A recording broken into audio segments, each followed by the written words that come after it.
Good morning સ્ટુડન્ટ્સમાં Ashapura online એજ્યુકેશનમાં હું શ્રદ્ધા ઠાકર ફરીથી આપ સર્વે મિત્રોનું હાર્દિક સ્વાગત કરું છું. સ્ટાન્ડર્ડ 8 સબ્જેક્ટ ઇંગ્લિશ એક્ટિવિટી 4 સુધીની પ્રવૃત્તિઓ આપણે જોઈ ગયા. હવે આપણે જોઈશું activity 5. Year is the timeline of great Gujarati writer Kanaiyalal Munshi. Studied it carefully. અહીંયા કનૈયાલાલ મુનશીની જીવન રેખા આપી છે, તેનો આપણે અભ્યાસ કરવાનો છે. હવે જોઈએ, પહેલાં તો તમને ચિત્ર દેખાઈ રહ્યું હશે કનૈયાલાલ મુનશીનું. તે એક ગુજરાતી રાઇટર છે, ગુજરાતી લેખક છે. તો અહીંયા તેમના જીવનની રેખા આપેલી છે, એટલે કે કયા યરમાં તેમના જીવનમાં શું બની ચૂક્યું છે તેના વિશેની વાત કરેલી છે. તો જોઈએ આપણે એમના વર્ષ અને એમની ઇવેન્ટ્સ. એમના યર છે 1887, એટલે કે 1887. ઇવેન્ટ છે બોર્ન એટ ભરૂચ. તેણે ભરૂચમાં જન્મ લીધો હતો. 1916, એટલે કે 1916. 1916માં તેમણે પાટણની પ્રભુતા નામની નવલકથા લખી હતી. રોટ પાટણની પ્રભુતા. 1920 રોટ પૃથ્વીવલ્લભ. 1920માં પૃથ્વીવલ્લભ નામની નવલકથા તેમણે લખી હતી. 1930, એટલે કે 1930. 1930માં લોપામુદ્રા લખી હતી. 1938 ફાઉન્ડેડ ભારતીય વિદ્યાભવન. ભારતીય વિદ્યાભવનની શોધ તેમણે કરી હતી. 38 પછી 37 થી 40ના ગાળામાં, એટલે કે 1937 to 40, remained the Home Minister of Mumbai State. તેઓ મુંબઈ રાજ્યના હોમ મિનિસ્ટર રહ્યા હતા.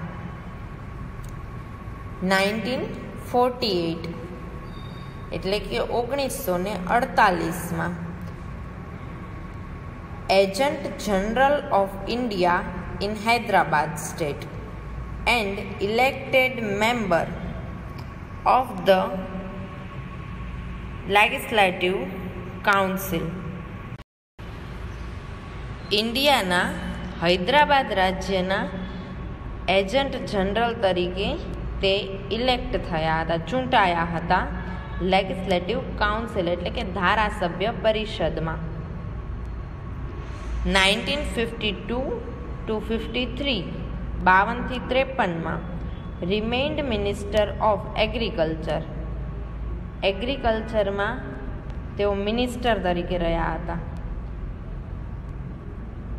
અને 1952 to 57, એટલે કે 52 થી 57 સુધી રિમેઇન્ડ ગવર્નર ઓફ ઉત્તર પ્રદેશ. ઉત્તર પ્રદેશના ગવર્નર રહ્યા હતા.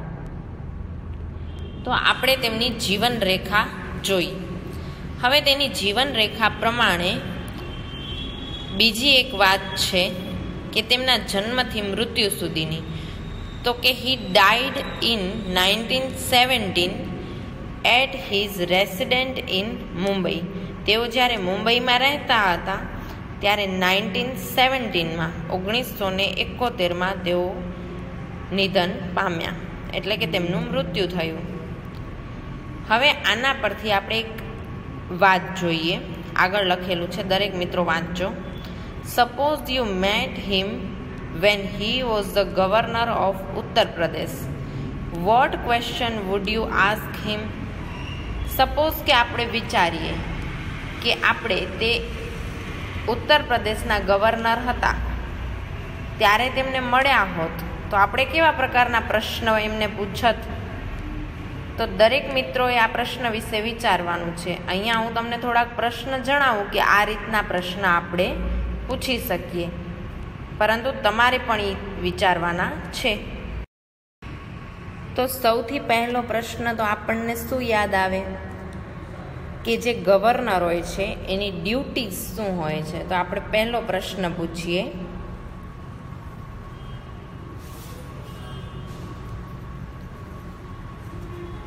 Vote are the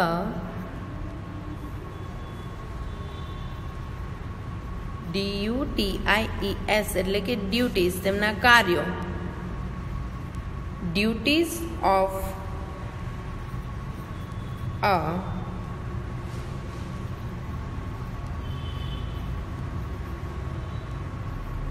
governor.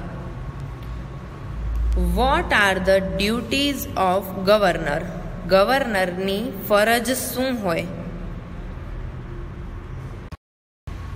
તો આપણે એમને પ્રશ્ન પૂછ્યો કે what are the duties of governor, એટલે કે ગવર્નરની ફરજ શું હોય છે. હવે બીજો પ્રશ્ન આપણે એવો પણ પૂછી શકીએ, જો ત્યાંના એજ્યુકેશન વિશે આપણે કંઈ જાણતા હોઈએ કે ન જાણતા હોય તો આપણે એ પણ પૂછી શકીએ.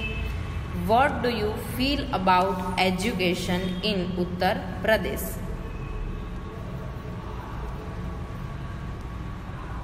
What do you feel about education હું શોર્ટમાં લખું છું EDU, એનો પૂરો સ્પેલિંગ થશે EDUCATION, એજ્યુકેશન ઇન ઉત્તર પ્રદેશ. ઉત્તર પ્રદેશનો સ્પેલિંગ થશે UTTARPRADESH. તો આપણે એ પ્રશ્ન પણ પૂછી શકીએ કે ત્યાંના એજ્યુકેશન વિશે તમારી શું રાય છે, તમે શું ફીલ કરી રહ્યા છો. બીજો પ્રશ્ન એવો પણ પૂછી શકાય કે તમે ત્યાં ડેવલપમેન્ટ શું કરી શકો, અથવા તો ત્યાં તમે વિકાસ શું કરી શકો. Why is there no development in Uttar Pradesh? ત્યાં ડેવલપમેન્ટ છે નહીં. હવે તમે શું કરી શકો? તો પહેલાં આપણે પ્રશ્ન પૂછીશું ને, તો પ્રશ્ન આવશે વાયથી, કે તમને કેમ એવું લાગે છે કે ત્યાં ડેવલપમેન્ટ નથી. Why is there no development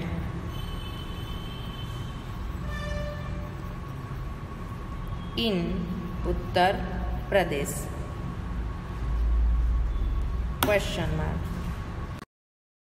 દેન તમે ચોથો પ્રશ્ન, હવે તે રાજનીતિના માણસ છે તો આપણે એ પણ પ્રશ્ન કરી શકીએ કે પોલિટિશિયન વિશે તમે શું જાણો છો, શું નથી જાણતા. તો what would you say about the politicians in the state? તો લખીએ આપણે, what would you say about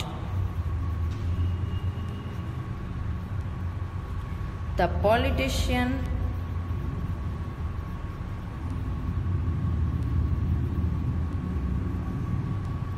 in the state?